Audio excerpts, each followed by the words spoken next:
The Tao of Self-Confidence, episode 757.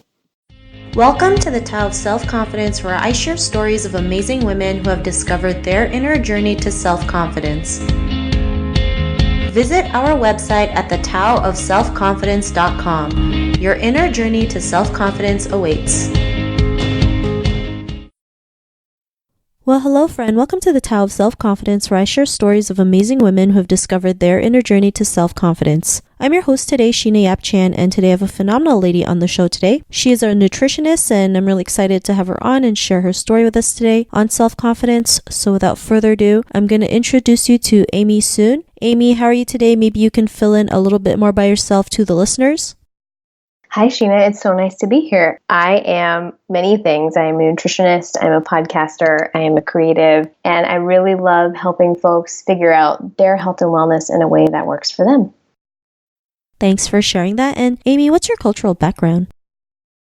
I am Chinese, French Canadian, Irish, and Norwegian.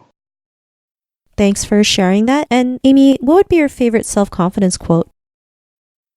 This is a really interesting question. I was thinking about this, and it's actually not a quote. It's just something that I've heard said a lot by two of my dear friends, the fact that I deserve to take up space. And my two friends, Chrissy King and Steph Godreau, have said that both at different times and in slightly different ways. But when I heard that, that really resonated with me a lot, that I deserve to take up space. Thanks for sharing that, and I love that because especially as Asian women, we feel like we don't deserve to take up space, especially how we're brought up. We're told to just be in the background, never make any noise, just do as you're told, and that really hurts us. And I mean, we're all here for a reason, and we're here to, live our lives, help people, make an impact, and show others what's possible. So thanks for sharing that. And in your own words, how do you define self-confidence? I feel like self-confidence is really owning and embracing all parts of yourself with love, kindness, and compassion, not just the things that, we as Asian women were told to be or that we think that we should be, but really loving and fully being excited about all the parts of us. Thanks for sharing that great definition. And Aimée, what was your life like before your discovery of self-confidence? It was a really interesting one, definitely related to what we've been talking about, that I thought that I could only be certain parts of myself around certain people at certain times. So I would show up around different groups of people and slightly different versions of myself, and that got really tiring. And I definitely didn't realize it at the time, but I think also a part of our conditioning as Asian women and as Asians in general was to keep myself small and quiet and not talk about certain things or not bring certain things up or not push or provoke or say anything, because I was always told, just be quiet, don't make a scene, don't make too big of a deal. So that's what my life was like before. And I didn't really like it, and I didn't really know what that was about until much, much later. Thanks for sharing that. And I think a lot of Asian women can relate to that, especially we're always told never make any noise. If you do anything outside the path that we're told, we're considered crazy and it's shameful. But a lot of people don't realize that really hurts us. And then it also, gives society this notion that Asian women are just quiet and submissive, not realizing that's not the truth. And we have to, show people that, we're more than that. We're actually a lot stronger and more we're amazing human beings. And, what was that point in your life when you realized you can go out there and be who you are, have that confidence? What was that aha moment? It was really interesting because I don't think there was one aha moment. I think there was just a building over time of feeling more and more frustrated and feeling more and more like something was off. And it just kept getting bigger and bigger and bigger until I started to connect the dots and realize that I was not taking up space, that I wasn't sharing that was on my heart with everyone, and that I was actually really scared to do that. So over time, I started to get that message sent back to me again and again and again, that I wasn't really showing up fully as who I was. I wasn't really embracing all of myself with people that I claimed were important to me, and I wasn't taking up the space that I deserve and that other people around me deserve too, because it didn't feel safe, and it didn't even feel like something that I could do. So through some health things and also through some personal growth moments that, again, happened over the span of several years, suddenly I just was like, you know what, I don't want to do this anymore. But it didn't, I was trying to think about this, and I I couldn't think of like one moment. It was just like it slowly unfolded. And I think that's okay. I think we can have moments. Sometimes we have very crystal clear moments, and other times we look back and be like, oh, well, there are all of these small things building up and building up and building up till like it looks back at you and you're like, oh, that's clearly what was happening, but I didn't know at the time until much later. Thanks for sharing that. And, because of these realizations, what's your life been like now?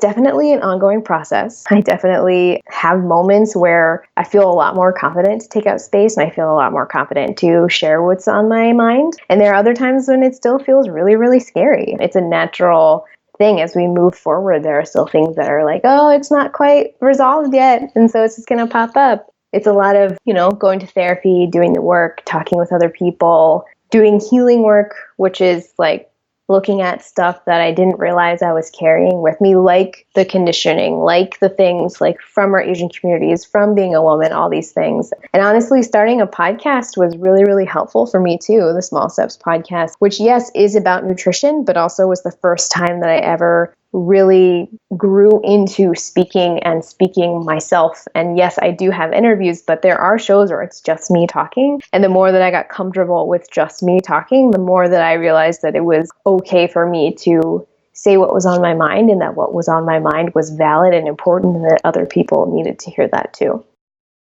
Thanks for sharing that. And I totally agree. I think, the great thing about podcasting is that you get to be who you want to be, which is your true self. It's about having that self-expression and using this platform to do that, right? Because it's your show, you get to say what you feel like and help others along the way. And, I'm glad you're able to do that, and it's helped you also. And, if our listeners were tuning into your episode and they're in their own journey to self-confidence, what would be that one tip you would give to them?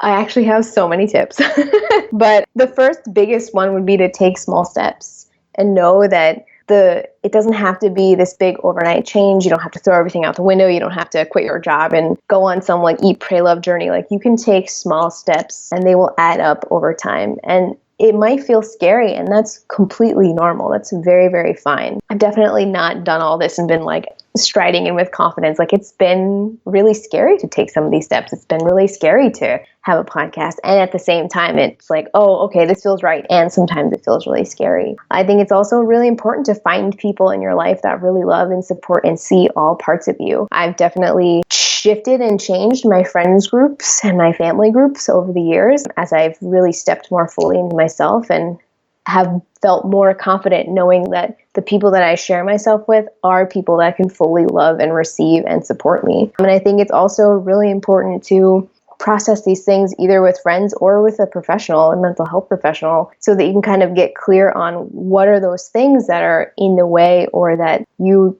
didn't even know were in the way because it's been so deeply ingrained in you since you were a young child. So getting professional help or getting help with another person to process all your things is really, really helpful. And I think one of the other things that's just as big is knowing that you deserve to take up space no matter what that space is, no matter how you want to express yourself in that space and how you want to feel, that you always deserve to take up that space.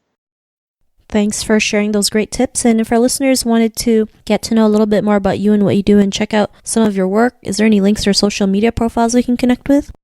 Yeah, of course. You can check out my website. It's Small Eats, so that's small-eats.com. You can check me out on Instagram at small_eats, and you can listen to my podcast, the Small Steps Podcast, which is on iTunes and all the other places that you can find podcasts. Thanks for sharing that. And to our listeners, if you want to connect with Aimée, you can also head on over to the taoofselfconfidence.com and search for Aimée's name. Her show notes will pop up along with everything else that we talked about. And I really want to thank Aimée today for taking the time to share her story and tips with us on self-confidence. So thank you so much, Aimée. Thank you so much, Sheena. It was a great conversation. Not a problem. It was really great having you on the show. And to our listeners, be on the lookout for another new episode of another amazing woman's journey to self-confidence. And we'll talk to you soon. Bye for now. Thank you for tuning in to another amazing episode of The Tao of Self-Confidence. Visit our website at thetaoofselfconfidence.com to check out cool resources, blog articles, show recaps, and so much more. Your inner journey to self-confidence awaits.